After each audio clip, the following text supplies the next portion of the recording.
Oh, my God. How does it happen in this poor old world? That thou art so great, and yet nobody finds thee. That thou callest so loudly, and nobody hears thee.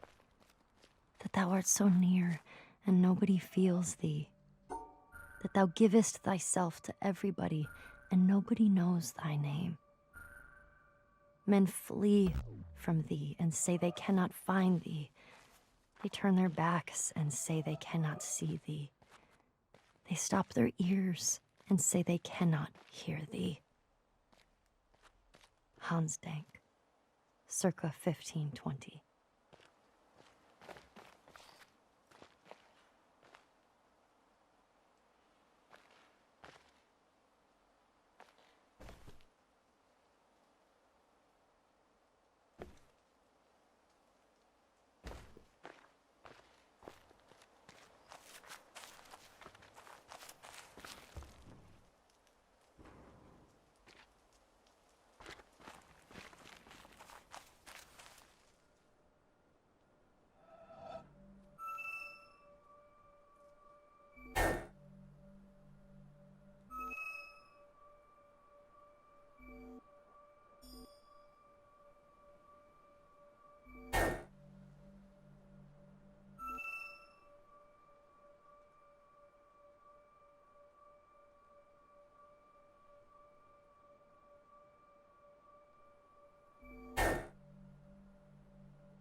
The glass is transparent, the wine transparent.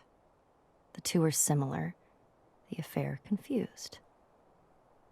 There seems to be wine and no glass, or glass and no wine. Sahib bin Abad, circa 990.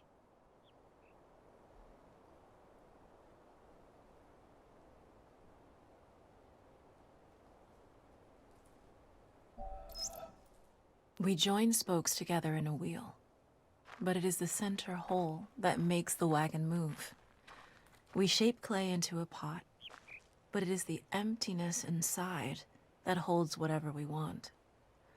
We hammer wood for a house, but it is the inner space that makes it livable. We work with being, but non-being is what we use. Lao Tzu, 6th century BC.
The most beautiful experience we can have is the mysterious. It is the fundamental emotion that stands at the cradle of true art and true science. Whoever does not know it and can no longer wonder, no longer marvel, is as good as dead and his eyes are dimmed. It was the experience of mystery, even if mixed with fear, that engendered religion. A knowledge of the existence of something we cannot penetrate, our perceptions of the profoundest reason and the most radiant beauty, which only in their most primitive forms are accessible to our minds. It is this knowledge and this emotion that constitute true religiosity. In this sense, and in this alone, I am a deeply religious man. I cannot conceive of a God who rewards and punishes his creatures, or has a will of the kind that we experience in ourselves. Neither can I, nor would I, want to conceive of an individual that survives his physical death. Let feeble souls, from fear or absurd egoism, cherish such thoughts. I am satisfied with the mystery of the eternity of life, and with the awareness and a glimpse of the marvelous structure of the existing world, together with the devoted striving to comprehend a portion, be it ever so tiny, of the reason that manifests itself in nature. Albert Einstein, 1931.